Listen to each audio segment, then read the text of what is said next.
my name is Keely. I am from St. Pete Beach, Florida, and I've been boating my entire life. Hey guys, I'm Matt from Orlando, Florida, and I love being on the water as well. Today we had a great time on the Chaparral, and no matter how much time and planning our crew puts into one of our cover photo shoots, there's always changes that need to be arranged with the photographer and the helicopter above. And the Icom VHF noise canceling technology makes it super easy for us to communicate with them. It's really impressive. And it's actually integrated in the fixed mount Icom IC-M510 radio. Here's Boating Magazine, Randy Vance, giving you some tips and tricks on how to install it on your boat. Hi, I'm Randy Vance. You know, helm space on many boats is really precious. Consider for a moment the Chaparral 247 SSX. Now there's a boat that could benefit from the safety and convenience of a VHF, but they can be hard to mount in some boats simply because of the space they take up. Well, I've got some tips for you. First of all, when you're going to go mount your VHF radio, put it on the dashboard.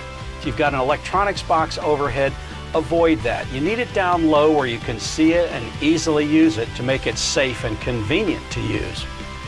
Second, take a look at the footprint of the radio, not just the height and width of the face of the radio. You need to also consider the depth of the radio. Some radios extend 6 inches into the dash, and on a boat like the 247, you might not have that much space.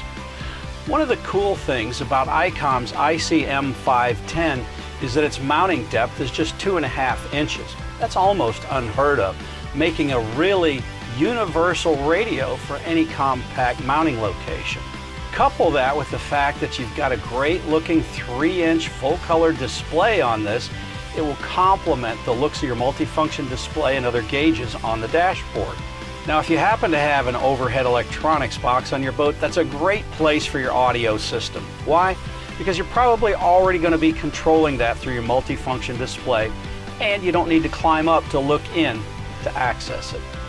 I'm Randy Vance for Boating Magazine, and we're talking about Icom's IC-M510 VHF radio.